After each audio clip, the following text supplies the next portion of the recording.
All right, in this video, we got the Flexboss18. Get ready to do some load testing on this thing.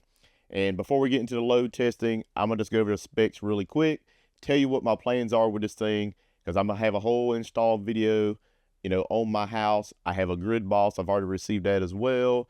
I'm gonna take this 12K PV and put in with it. And I have both of those running my house with grid power going to the Gridboss. So basically, I never have to turn my system off. Anybody doesn't know, you can go look at my older videos of my 6000 XPs that I have running my house right now.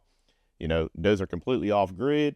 And like for the last 8 or 9 days, maybe, I haven't used any grid power at all. But when I do, I have to basically turn part of my solar off, go into my house, and just have it just running on the grid. So it has no grid interactive features, and I don't have grid power going directly into the inverters. So this Flexboss right here is a hybrid inverter. You can do all kinds of things with it. So we're gonna do some load testing, and then I'll be able to hook it up on my house. So basically, I just hooked it up really quick. I got the app, and I'll go ahead and bring that up. I got everything set. We're gonna go first of all and talk about the specs. So of course, it's a Flexboss18 because it has 18 kilowatts of solar input that it can take with 2 MPPTs, and I think they're 26 amps a piece. So it can put some nice size arrays on there and should definitely be able to over panel it. This thing's going to come with a 90 amp bypass. So if you have grid power going into this thing, you'll be able to bypass 90 amps through it, to power your loads on your house, if you're basically going to overload this inverter. And the loads that this thing will be able to do is going to be 10 kilowatts continuous, and that'll be from battery. And then if you want to do 13 kilowatts, you're going to have either the grid interacting with it, or you're going to have solar coming in. So if you have enough solar to cover that extra 3 kilowatts, you'll be able to cover continuously 13 kilowatts of output. But of course, these things are all built in with surge, so it should be able to go higher than that, and that's what this test is going to be all about, because I'm just going to be on batteries right now. It's nighttime. I'm not going to have any solar input at this moment. Tomorrow, I'm going to be doing some solar input tests. And the price of this thing right now, I think it's $3,699. Of course, a lot of people are going to be interested in the price. This is going to be about, I think, $500 or so less than the Flexboss 21. It's going to be the same form factor. It seems like it's the exact same size, but it's downgraded a little bit with a little less solar input and a little less of output power on the AC side. So let's go ahead and get into it. I'm going to pull the app up. We'll start recording. Then I'll start charging my car, and we'll see if this thing makes any noise. I've heard it's pretty quiet, but a lot of these newer inverters, of course, are quiet. So it seems like the more of them they make, the quieter they get. So if you want to run this thing in your house or something, it may be a good option for you. But I'm, of course, to be putting this thing outside during my final install at least. Bam. As you can see, got the Flexboss 18 on here. I got a whole bunch of inverters, of course. So click on Flexboss 18. As you see right now, I got it running in my building here, and it's only got 123 watts coming out. Basically, I'm going to have it up right here. Got 123 watts coming out. We're going to go ahead and refresh that to make sure it hadn't changed, and then I'm going to go start my car charging right now. All right, I do hear the inverter making just a little bit of noise. It's still pretty quiet. I don't know if you can hear it. I'm just using my live streaming mic right now set up. Just turned all my stuff. All right, let's go ahead and hit refresh on the app. And it's ramping up. It says we got 6,606 watts coming out right now. And let's look on the legs. They should be pretty even since it's a 240 volt load, and most of this is going to be going to the car charger. So on L1 we got 3,309 watts, and on L2 we got 3,297. So it's not an imbalance test or anything like that right now. We're trying to see what this thing can do, and it's pretty quiet. I mean, it's making just a little bit of noise, but not much at all. And that's with 6,600 watts coming out. So it's 66% of its rated continuous output of 10K just on batteries. So let's go ahead and start another load. So I'm going to leave it recording. I'm going to go start. I'm going to turn my breaker on. And of course, this is not how you should install it inside your house. I put it right next to this breaker box just so it would hit a stud basically in my wall, because this is very temporary. I'm not going to have this thing here more than a day or two doing a quick couple of tests, and then I'm going to start my install on the outside. So don't install it like this. This is only temporary. I'll be running my building off my other stuff when I'm not in here most of the time. So I'm going to go ahead and flip a breaker. Basically what I got over here is a shop kind of heater that I use for testing. It's probably like a 5,000 watt or something shop heater. I'm gonna hit the breaker over here on the panel, and let's see what it goes up to here on the app. Bam. So that thing is pretty loud, so that may be what you're hearing if you're hearing extra noise. So let's see what the app is showing. Let's go ahead and hit refresh on the app. We got 11,396 watts coming out, which is well over that 10,000 watt continuous that this thing is rated for off of batteries. So it's 1133 right now, and let's just leave it running and see if it's gonna kick out or if it's gonna keep on running. Who knows? I'm gonna have to look in the specs to see what it's rated for and how long, if it's even in there. 11,396 right now though, so definitely not bad at all. So let's keep it running to see if it kicks out. All right, so right here in the specs, it says the max continuous output per line is 6.5 kilowatts. So, you know, it's definitely probably about that. Let's look on the app right quick. So we got 5,700 watts on one and 5,964 on the other one. So it's still below that. So it may run for a while, even though it's over to 10K. It's already been at least a minute. All right, right now at 11:35, as you can see, 11,356 watts coming out, and the thing is still running. Well over its rated 10,000 continuous. So I don't know if there's like a 5 or 10 minute time frame on this. And this heater is probably going to heat my room up, and then it'll probably kick out at some point. So, and I have my mini split on that's running the air conditioner. So it's fighting each other.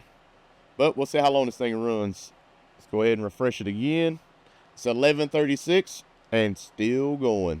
And right now we're at 11,531 watts. And as you can see, the Flexboss18 has a green light on the front stating that, hey, everything's good.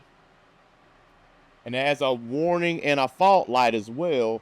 When I started the unit up, it was showing a warning because it didn't have grid input into it. So basically what I did, I'll go ahead and show you while we're sitting here waiting to see if this thing ever kicks out. Basically went over here to the settings on the app and scrolled down and put run without grid and turned that on. And that made the warning light on the front of the inverter, you know, kick out. So now it's green and the status is good. And there's no notice. That's basically just a notice. It's not a fault. So you see right here on the front where this says notice, that's what it was showing. And if I take and clear this thing out and restart it, then that notice, it'll just show normal. 11:37. So been several minutes now, and it's still well above the 10,000 watts. And we'll keep it going for a few more minutes. And if it keeps going, then we'll have to start to do some other tests. And as loud as this stupid heater is over here, I can't hear this thing over here at all. It's very quiet. And that's with 11,000 and some watts, over 100% of its 10,000 watt capacity. And it's quiet. And definitely starting to get a little warm in here. So I'm going to kick up my mini split to see if I can get even more power to come out of this thing. Maybe I can get this thing to actually fall out, because it's already been 5 minutes and they haven't did anything. So let's go ahead and kick the mini split up to high. I kicked the mini split up, the fan all the way to high, basically turbo. Turn the AC down to 61, the temp, and we'll see if it kicks up the power any, if it was already using what it needed. So let's go ahead and refresh this app.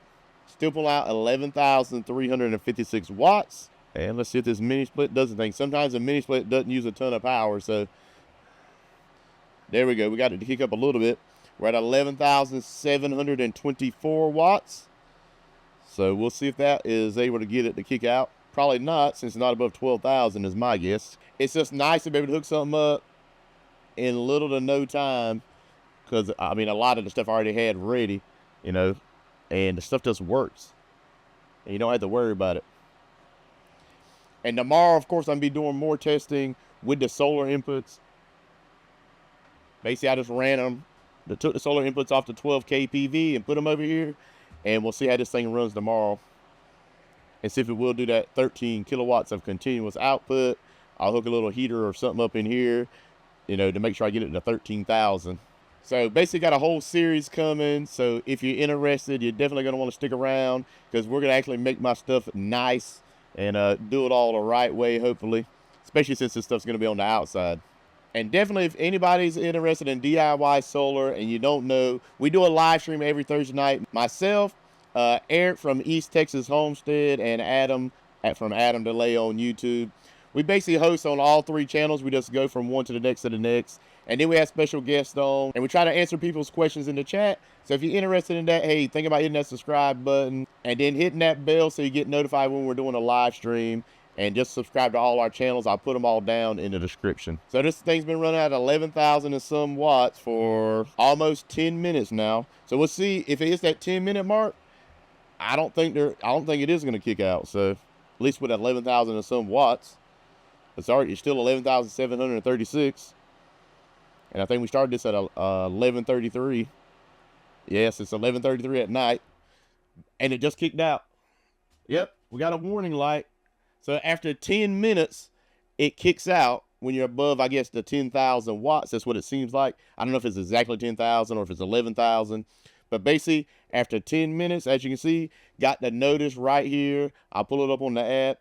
So, hey, doing 10 minutes, bam, it worked. I figured if we got to 10 minutes and it was still going, it was never going to kick out. So this thing has a very high surge time. So if it goes above the 10,000, and probably less than 13, I'm guessing, for less than 10 minutes, it'll continue to run.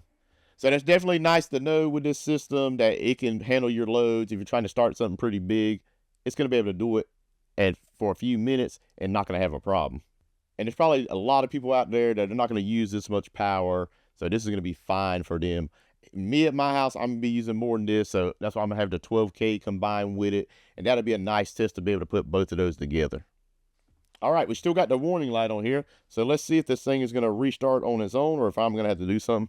Looks like it's in standby right now. All right, let's go right on here on the notice. And you see as it says EPS overload, of course, because we overloaded it because we ran it above the 10,000 watts continuous off a battery for 10 minutes and then it kicked itself out. And it has a warning light on here. So I'm not sure if we have to restart this thing to get it to kick back on or if it's going to eventually kick back on its own. It's already been a couple of minutes. So we'll give it another minute or two to see if it restarts, auto restarts on its own. Anytime this stuff overloads, I just want to restart on its own. I shouldn't have to go turn anything off. All right, let's look on the app and see if it has a restart. I really want to wait and let it do it on its own. Refresh it again. All right, let's see what we got on the app here. A lot of times these have a restart. And I may have to go on the computer to get, because sometimes the app doesn't show, everything that you can do, which makes no sense. Everything should be in the app. All right, let me go on the computer real quick to see if I can restart it that way or if this thing's going to restart on its own over time. It's already been, 5 minutes maybe? All right, so we got the EPS overload. If you go on the computer and look at it, I'll pull it up right now. Hopefully the screen is recording on the computer, but basically it has a EPS overload recovery time and it's 3 minutes and 7 seconds. So we're just gonna let this thing recover on its own to make sure it actually works. And that's kind of what I'm talking about. Why wouldn't that be right on the app? I mean, that's some of the things that, I don't like about the app version of the EG4 monitoring software. A lot of stuff you can see on the desktop or MacBook or, web-based portal, but not on the app. You should be able to see everything that you can see on that. It should say it just like it does on there, right on my app here on the phone. That way I would know, hey, it is going to restart on its own, and I'm not sitting here guessing, especially when it's the first time you tried it, and it doesn't really say in the manual, so you're not going to know. So like anything, nothing's perfect. Everything can make improvements. So maybe EG4 and Signature Solar are watching this, and they can do like a firmware update to add that EPS overload recovery time to the mobile app. Since a lot of people, that's what they're going to be using. They're not going to be going on the web-based portal all the time, especially when you're out there messing with this thing and there's no screen. That's another thing I got to talk about. There's not a screen on this, which I guess it can be good and bad. You can buy an external screen. I think it's about $100, and you can plug it in there and leave it locked in your box in here. And of course, it's still showing the warning light over here. I don't know if you can see it. I'm gonna go ahead and record it with my phone so you can see what the warning light looks like. So right there, as you can see, it's showing normal flashing, and then it has the warning light on, and that warning is basically telling you that, hey, we had an EPS overload and it's in the recovery time right now. But you don't know that unless you look on the web-based portal. it just kicked back on. It just kicked the output power back on. I heard stuff start clicking back on. It's probably going to start charging my car here in a minute. And I just hear the inverter kicking up a little bit. It's not loud, but you can hear it a little bit. And we'll go ahead and pull the app back up. I mean, we actually got the app on the computer here, so let me go ahead and refresh it on the computer. All right. Might be a little easier for you guys to see right here on the computer. See, we got 6,601 watts coming out. And what I'm going to do is I'm going to go ahead and kick that heater on again. And so you can see the L1 and L2 pretty easy here on the computer for this Flexboss. And let's go ahead and kick on the breaker and get this thing over 11,000 watts. And I'm going to plug something else in, and we're going to see if we can get this thing to overload in like 30 seconds or something. So we'll see if we can get over like 13,000 watts and see how long it runs. And see what kind of, I guess, the surge capacity time is for this. It might be 10 seconds, might be 30 seconds. But let's go ahead and test that out. All right, got 2 solar generators hooked up. So between them 2, hopefully we can get about 1,000 watts coming into them. Let's go ahead and turn that heater back on. So as you can see right now, we got 7,391 watts coming out. It's 12:01, 7,391 watts. Let's go ahead and turn that heater on, see what we get. And let's see if we can get this thing to overload. You can probably hear that heater kicking on. Let's go ahead and back over here to the screen recording. Hopefully it's up about to 12,000 or 13,000 watts, I hope.